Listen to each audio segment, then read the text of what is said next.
રાજા ગણપતિનું વિસર્જનના નિમિત્તે આપણે અહીંયા જોડાયા છે. તો 2 મિનિટ આપણે એમના આયોજકો સાથે વાત કરીશું. હવે આપણે અહીંના મંગલ મંદિરના સ્થાનિક રહેવાસી અને આયોજક મંડળ સાથે વાત કરીશું. જતીનભાઈ ઉપાધ્યાય અને કૃપેશ શાહ. જતીનભાઈ, આપણે કેટલા વર્ષથી અહીંયા ગણપતિ બેસાડી રહ્યા છે અને એનું શું મહત્વ છે?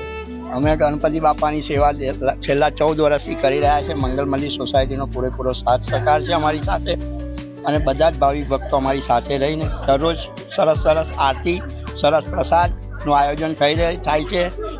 સ્થાપના આપણે કર્યા પછી અમે રવિવારે સત્યનારાયણ ભગવાનની કથા બી કરીએ છીએ દર વર્ષે, અને એમાં બી બધા ભાવિક ભક્તો હાજરી આપી અને બધાને આશીર્વાદ મળે છે બાપાના.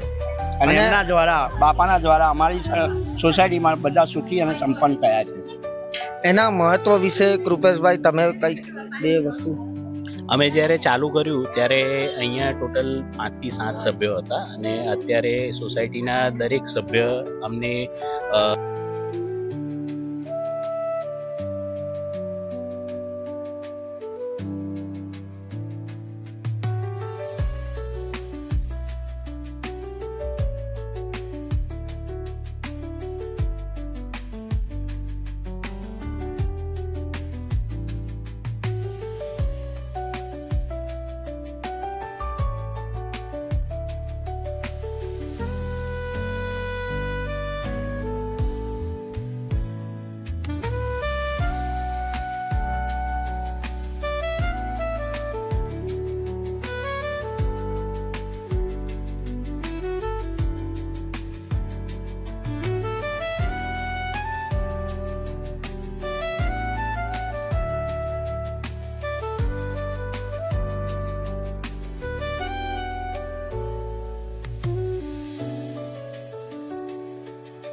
દર્શક મિત્રો, જી ન્યૂઝ ગુજરાતીમાં આપનું હાર્દિક સ્વાગત છે.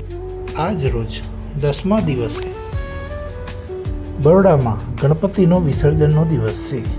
ગણપતિ દાદાને વિસર્જનમાં સૌ લોકો ઢોલ, નગારા, તાશ, ગરબા રમીને રંગે ચંગે નાના ભૂલકાઓથી માંડીને મોટી ઉંમરના માણસો સુધી રંગે જંગે ગણપતિ દાદાને વિદાય આપે છે. ગણપતિ દાદાને પ્રસાદમાં કરીના લાડુ, મોતીચૂરના લાડુ અને મોદકના થાળ ધરાવવામાં આવે છે.